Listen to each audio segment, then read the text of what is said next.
Michel Drucker millionnaire, le patrimoine de la star du PAF révélé. Tandis que les téléspectateurs attendent le retour de Michel Drucker sur France 2, le dimanche 28 mars prochain, voici les économies dont dispose la star du PAF. Les cardiologues m'ont assuré que si je continuais à bien faire cette rééducation, je pourrais peut-être revenir sur mon canapé à la fin du mois de mars. Je ne pense qu'à ça.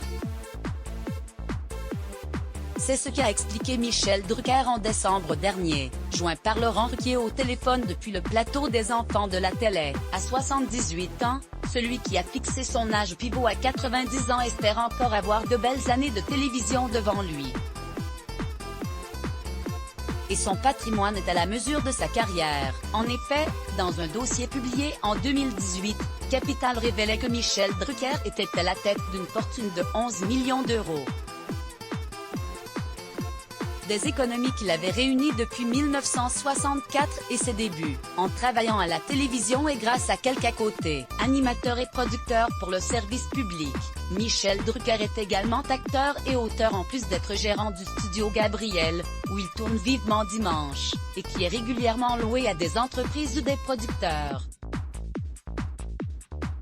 Une activité très lucrative qui aurait généré 18,6% de profit lors du dernier exercice publié, rapportait Capital en 2018. Michel Drucker est également à la tête de la société de production DMD qui affiche un chiffre d'affaires d'une dizaine de millions d'euros par an et une marge rondelette de 7 à 11%, selon les années. Nous dit-on également. Ainsi, en 2017, en plus de ses salaires, celui qui a lancé la carrière de Benjamin Castaldi s'est versé 1,4 million d'euros de dividendes. De quoi lui permettre quelques extravagances, et notamment l'achat d'un avion privé Diamond Aircraft, pouvant transporter 6 personnes sur 2200 km, explique le spécialiste, et qui coûterait environ 1 million d'euros.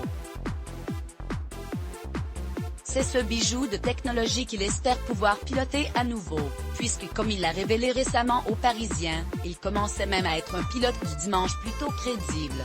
Pour rappel, le 26 septembre dernier, l'animateur de 78 ans était hospitalisé suite à de sérieux et inhabituels signes d'essoufflement. Le présentateur de l'émission Vivement Dimanche a subi un triple pontage coronarien, une opération à cœur ouvert qui requiert l'ouverture du thorax. Selon les dernières nouvelles, annoncées par le Parisien, son grand retour est prévu pour le dimanche 28 mars.